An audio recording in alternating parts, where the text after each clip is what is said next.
नमस्कार, मैं हूं मनीष मणि और आप देख रहे हैं दबंग इंडिया।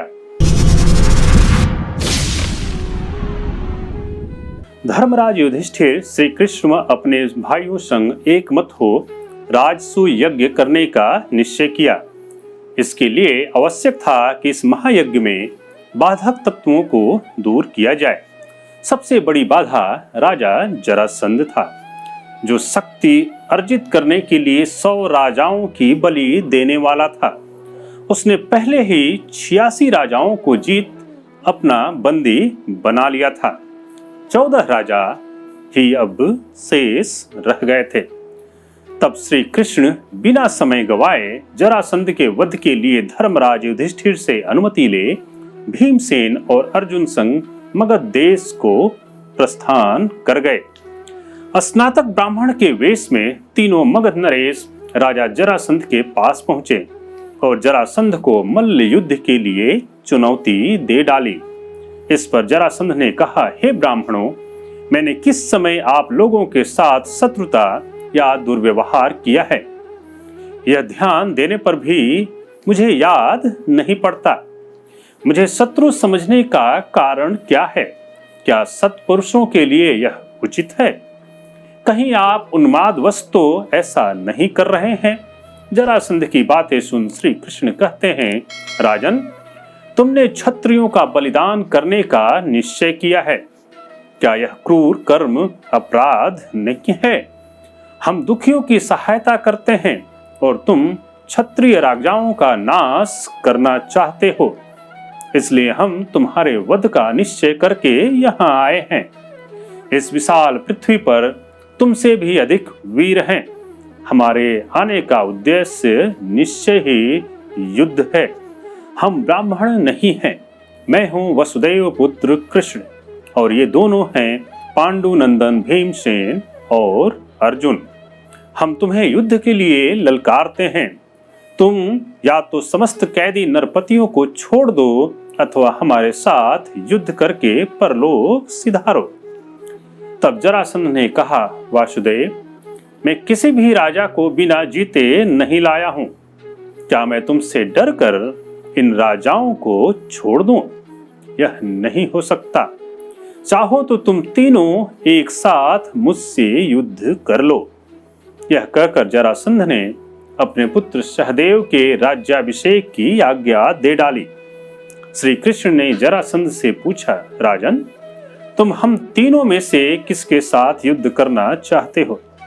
जरासंध ने भीमसेन के साथ कुश्ती लड़ना स्वीकार किया। जरासंध ने कहा, भीमसेन, आओ, बलवान के साथ लड़कर हारने पर भी यश ही मिलता है। जरासंध 86 राजाओं को युद्ध में परास्त कर स्वयं को अजेय समझता था, परंतु आज उसका सामना भीमसेन के रूप में स्वयं काल से होने वाला था। भीमसेन और जरासंध ताल ठोकते हुए आपस में गुथ गए। तृणपीठ, पूर्ण योग, समुष्टिक जैसे बहुत से दांव पेच एक दूसरे पर आजमाने लगे। उनकी कुश्ती अपूर्व थी। उनका मल्ल युद्ध देखने के लिए हजारों हजार नगरवासी इकट्ठे हो गए। उनके प्रहार और छीना झपटी से बड़ी कर्कश ध्वनि होने लगी। कभी एक दूसरे को ढकेलते, कभी घसीटते, तो कभी एक दूसरे को घुटनों से चोट पहुंचाते और कभी हुंकार भरते हुए एक दूसरे पर घूंसों से प्रहार करते। दोनों हट्टे कट्टे, चौड़ी छाती और लंबी भुजाओं वाले पहलवान इस प्रकार लड़ रहे थे मानो आपस में चट्टान टकरा रहे हों। यह युद्ध कार्तिक कृष्ण प्रतिपदा से प्रारंभ होकर लगातार 13 दिन रात बिना खाए पिए, बिना रुके चलता रहा। 14वें दिन रात के समय जरासंध थक कर ढीला पड़ गया। यह देख श्री कृष्ण संकेत देते हुए भीमसेन से कहते हैं, भीमसेन, तुम में दैवबल और वायुबल दोनों ही विद्यमान हैं। तुम जरासंध पर तनिक उन बलों को दिखाओ। श्री कृष्ण का इशारा समझ बलवान भीमसेन ने जरासंध को उठा लिया और बड़े जोर से उसे आकाश में घुमाने लगे। 100 बार घुमाकर उसे जमीन पर पटक दिया और घुटनों की चोट से उसके पीठ की रीढ़ तोड़ डाली। फिर हुंकार करके उसका एक पैर पकड़ा और दूसरे पैर पर अपना पैर रख उसे 2 खंडों में चीर डाला। जरासंध के इस दुर्दशा और भीमसेन की गर्जना से उपस्थित जनता भयभीत हो गई। भगवान श्री कृष्ण, भीमसेन और अर्जुन ने शत्रु का नाश कर उसके प्राणहीन शरीर को रनिवास की ठेवनी पर डाल दिया और रात ही में श्री कृष्ण ने जरासंध के ध्वज मंडित दिव्य रथ में अर्जुन और भीमसेन को बैठा वहां से बाहर निकल पहाड़ी पर जा पहुंचे, जहां जरासंध के द्वारा बंदी बनाए गए 86 राजाओं को मुक्त किया। जरासंध के इस दिव्य रथ का नाम सौंदर्यवान था। इस रथ पर बैठकर इंद्र ने 99 बार दानवों पर विजय प्राप्त की थी।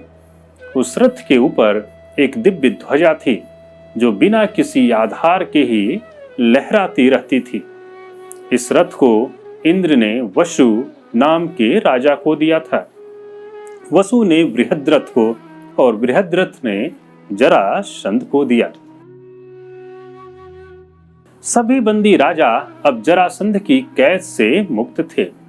राजाओं ने श्री कृष्ण से कहा, हे प्रभु, आपने भीम और अर्जुन के साथ हमें छुड़ाकर अपने धर्म की रक्षा की है। आपने हमारा उद्धार किया है। हम दुख से मुक्त हुए। आपने उज्जवल कीर्ति की स्थापना की है। हम आपके सामने नम्रता से झुककर खड़े हैं। हमें कुछ आज्ञा दीजिए। आपका कठिन से कठिन कार्य भी हम करेंगे। इस पर भगवान श्री कृष्ण ने उनसे कहा, धर्मराज युधिष्ठिर चक्रवर्ती पद प्राप्त करने के लिए राजसूय यज्ञ करना चाहते हैं।